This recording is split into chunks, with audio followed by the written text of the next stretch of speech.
Hey guys, this is Jose Zuniga, and for this week's lifestyle video, we just wanted to give you a couple life hacks on how to remove and also avoid yellow pit stains. We've all suffered from them. It sucks, it's horrible, it ruins beautiful shirts, and it makes you look kind of dirty. It's kind of, I don't want to say repulsive, but kind of disturbing to see somebody with yellow pit stains, even though it happens to almost all of us, including myself. So for this video, I want to talk about how to remove yellow pit stains. Now, you can wash them all you want. If it's a white, you can even throw Clorox on it. It's not going to come out. What I've noticed is that it usually works and takes out almost all of those stains.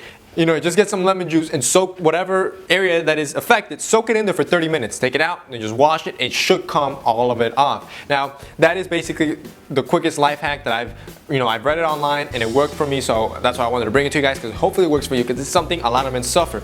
But I also want to talk about how to avoid pit stains. Usually, pit stains obviously occur in the pit area because that's where you sweat the most. You know, that's where your skin is in contact, and there's a lot of heat trapped under here. So you got a couple options. For the pits, you can solve it by wearing an undershirt.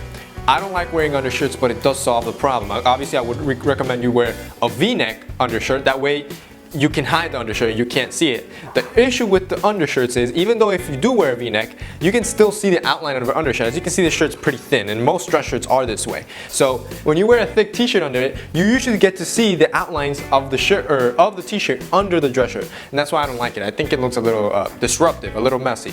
So I don't like using it. The other option is, which a lot of men don't know about, I've never used it, but I've heard it works, is they're like pit pads. I don't even know what the name of it is, but they're basically pads for your armpits. They're basically disposable pads. They go under your armpits, so any sweat or anything that you sweat or perspire out of your armpits gets absorbed by the pads and not on the shirt. The good thing about these pads is, of course, you don't have to wear a whole t-shirt. You just put pads under your armpits and that's it.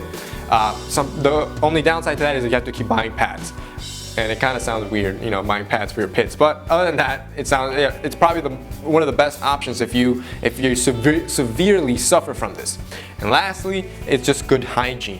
Circulate between deodorants. Not one deodorant works for everyone. So look at different deodorants and see which one works for you until you find one that stops your perspiring. Make sure you clean very well under your armpits. Any bacteria that builds up, if you don't scrub really well and take away any bacteria, that bacteria starts building up and it just gets worse and worse. So I know I shouldn't be repeating this, but a lot of men kind of tend to forget or just go by quickly, you know. And lastly, trim it down. So what happens is, when you're putting deodorant and let's say you have a very hairy armpits, the deodorant doesn't go all the way through to the skin, and it doesn't act as a protective layer because it got stuck on the hair trying to get on the skin when you applied it. So trim down your hair, so when you apply deodorant, the deodorant can act as a protector once it touches or makes contact with skin. So trim it down. You don't have to go bare, but trim it down. If you follow all these tips, your shirts will not be stained anymore. At least for me, it worked for me, and I know it. It also has worked for my brother, so I'm pretty sure it's gonna work for a lot of you guys. So I hope this video was helpful. I hope it was informative. If it was, remember to hit the likes up button. Also subscribe. We put out 2 videos every week. Thank you for watching.